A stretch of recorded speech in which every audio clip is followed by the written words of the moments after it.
God chose you and me before the creation of the world to be holy and blameless in his sight. I can't speak for you, but I look at my own thoughts, words, and actions, and I can't help but feel a bit concerned.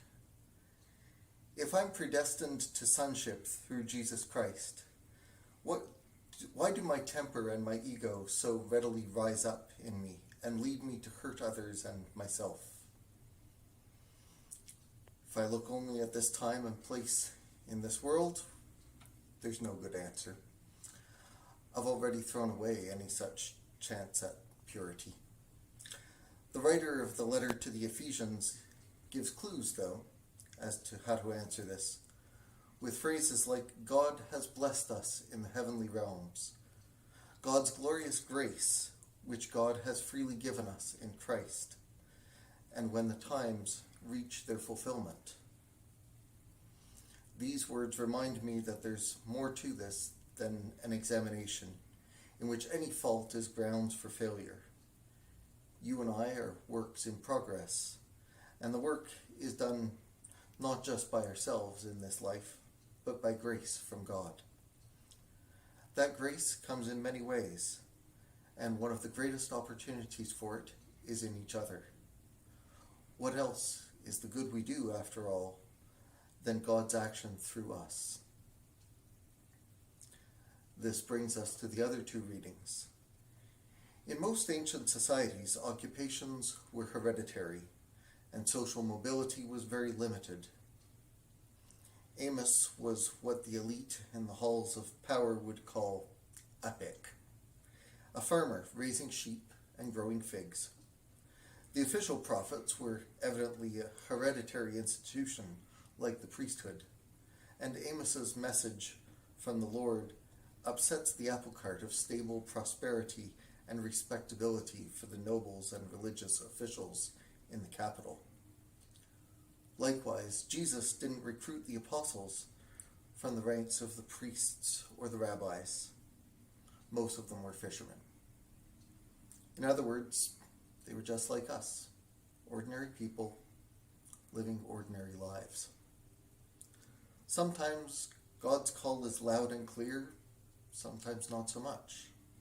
Likewise, sometimes we see God's grace clearly, sometimes it is hidden from us. Amos and the apostles had no way of knowing that they would find that clarity until it came. But when it did, they chose to follow. That's all you and I can do.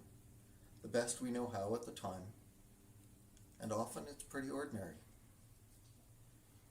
What good should we do? The good we know how to do, and that we can sustain.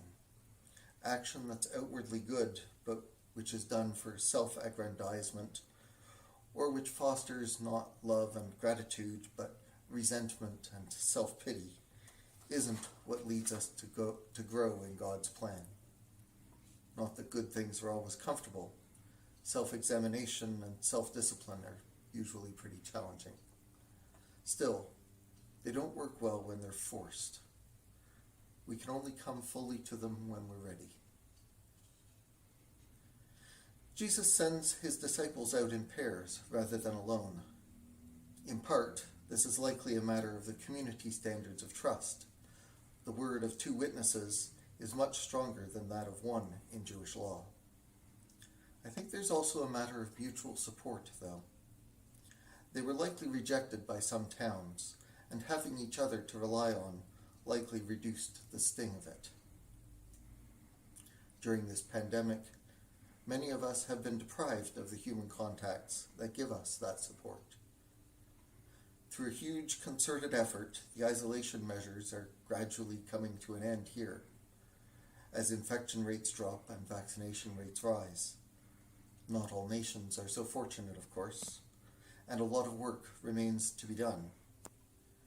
Beyond the pandemic, many other challenges, large and small, still confront us all. I think we need to take solace and heal ourselves and each other, and come to a place of gratitude. It's from that base, in God's grace, that we can move freely and share the universal inheritance that is meant for all of us. God's children of every kind, the blessing of God's redeeming, all-embracing love.